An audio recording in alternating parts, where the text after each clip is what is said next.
Hello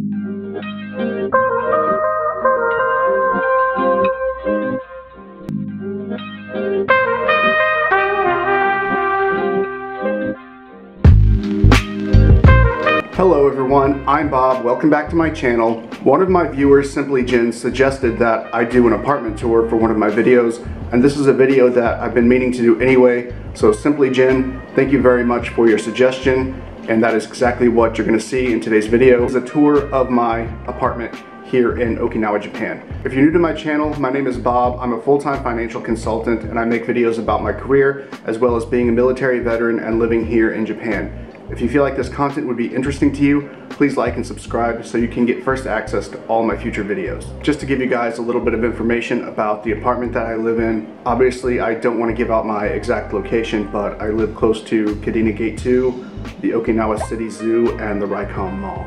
Our apartment is a 2-bedroom, 1-bath apartment, and we pay and rent about $1,300 US every month. So that's all the intro I have for you guys today. Let's get started with the tour. Okay everyone, this is my house tour. Right now I am standing at the entrance of the house, so let's go inside and I will show you guys around. So walking in, first thing you'll notice is we have this shelf right here. This is where I put my bags and just things that we use every day. My bag for work, the bag that I take out when we go places as a family. And then we have this little dish up here that we keep our keys in, and we keep our wallets up here as well. And then I have these little fragrance sticks in this glass jar right here, so whenever someone comes into the house, they're just greeted with a nice, pleasant smell. Looking to the left of that, we have this really tall shoe closet. It's full of shoes as well as a few other things that we store. This entire area we're looking at here is called the Gingkon. It's like the small entranceway in Japanese homes and apartments, and it's where you would take off the shoes that you're wearing outside, and then there's this little, you can't really tell on the camera, but it's this little raised platform. You would take off the shoes that you're wearing outside and put them here, and then you would step up on the platform and put on slippers to wear inside the home. So as you first come into the home here, you'll have a door in front, a door to the left, and a door to the right. So let's open the door to the right first.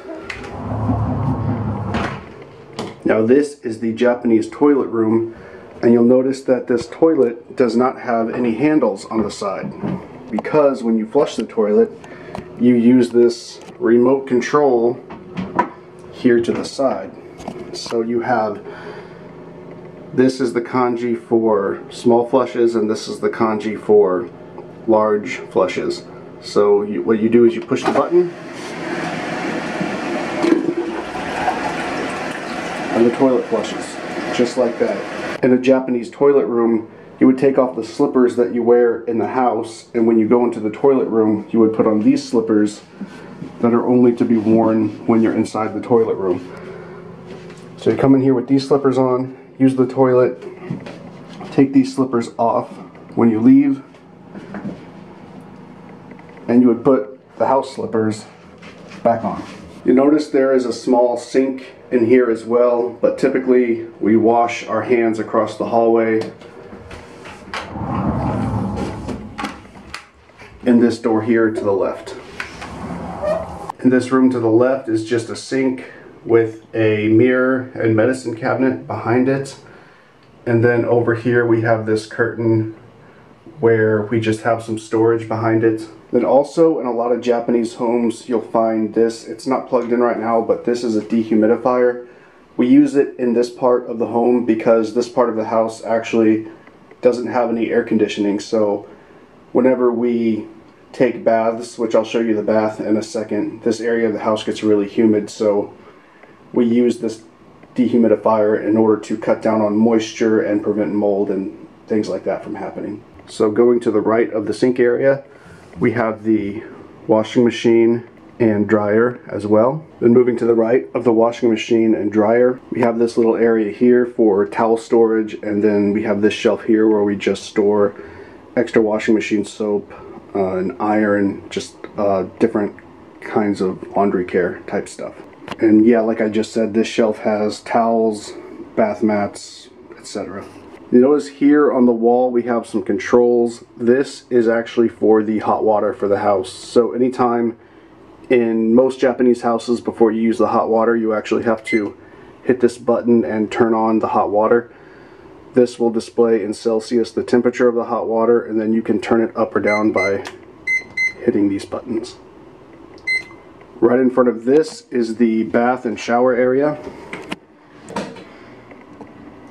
So typically in Japanese homes you would fill the bathtub up with water, and then you would take a shower here in the shower area, and then you would get in the bath and you would soak in the tub after you take a shower.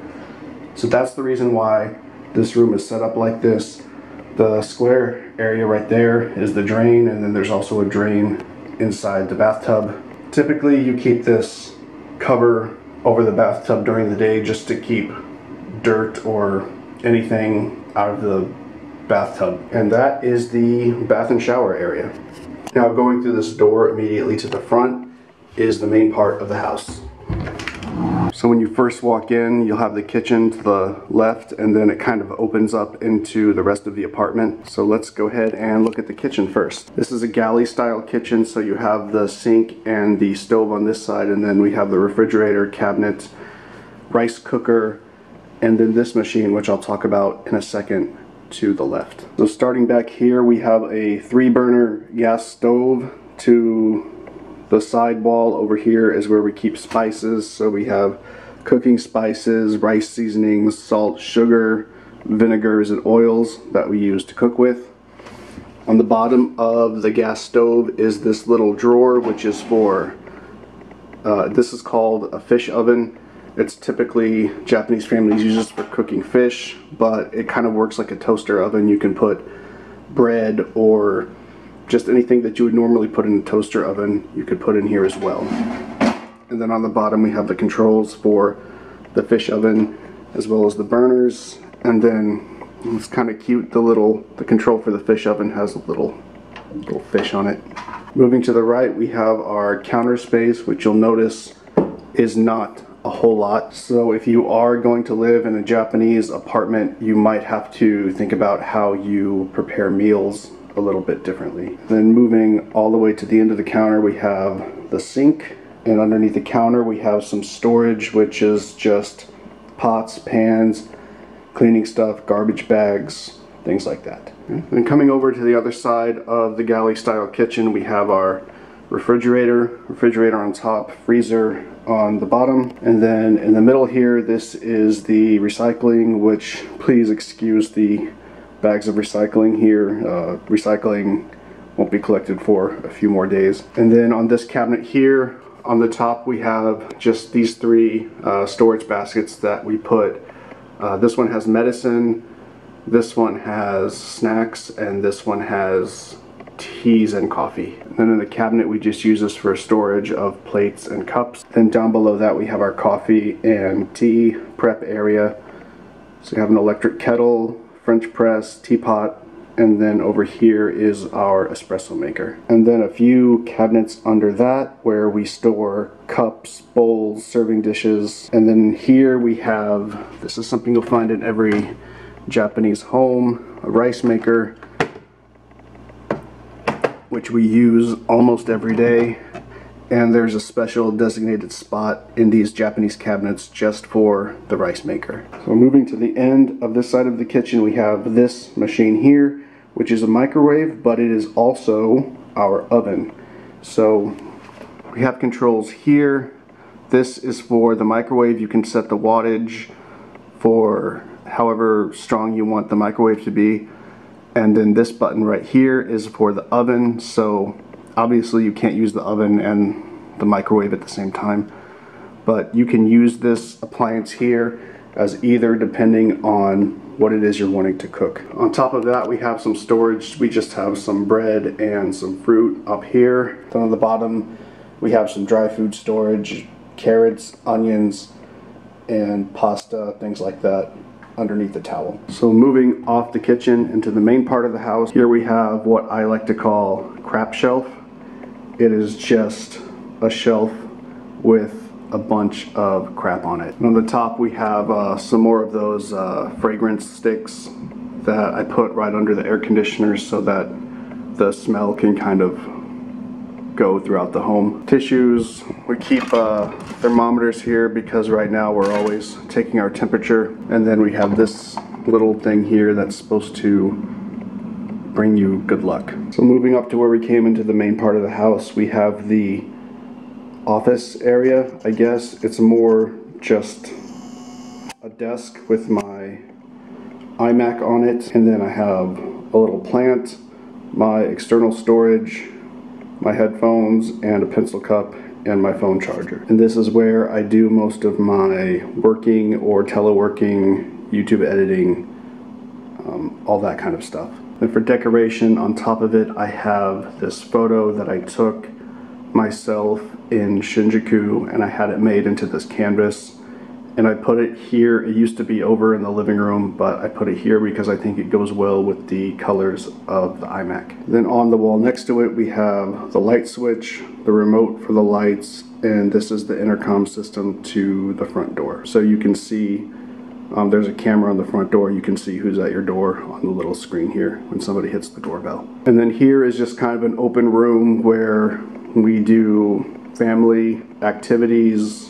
My son likes to come out here and play, and then also we have the dining space out here as well. So looking all the way to the back of the main part of the house, here is our living room. So going all the way against the back wall, we have some more of the photos that I took in Tokyo. I have this old Sansui record player and amp that my father-in-law gave me. This was made in the early 80s, but it still works. It sounds really good. I have my record collection here. I've got rock on the top and jazz and classical records here on the bottom. Here is our television. This is one of those Samsung curved displays. I don't know if you can tell here. And then we have the Apple TV right there as well, and here's our remotes. The third remote there is for, I don't know if you can see it, we still do have a DVD player because sometimes during typhoons there's really bad internet signal and we can't stream, so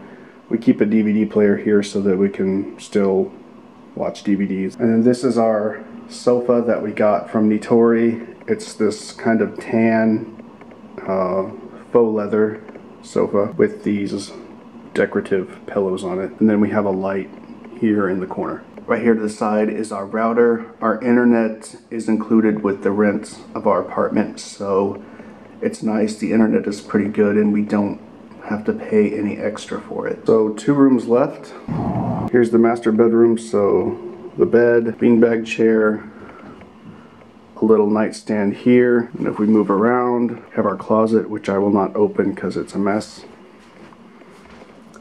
and then a mirror, and then this is a humidifier that we use at night. And we also have this giant tree picture thing that we got actually when we lived in Utah, and it's too big to hang on any of the walls in this house.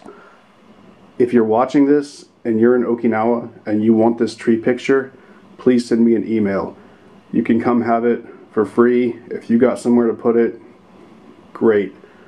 But I have been trying to get rid of this thing. I want it out of my house. Please come take it from me. Here, let me get a better focus on it. Yes, this tree picture. It doesn't weigh very much. It just like hangs on the wall. But yeah, did I mention I want this the hell out of my house? So if you want it, please email me and come take it. So that's it. That is the master bedroom. And then real quick, take a quick look at my son's room. There is his bed, and we got him a little trampoline so that he can expend energy during COVID. And then here is his shelf with way too many books and toys.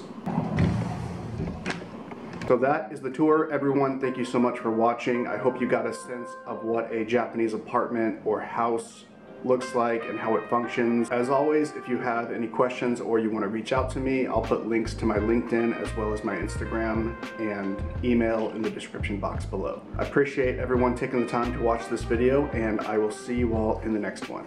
Bye.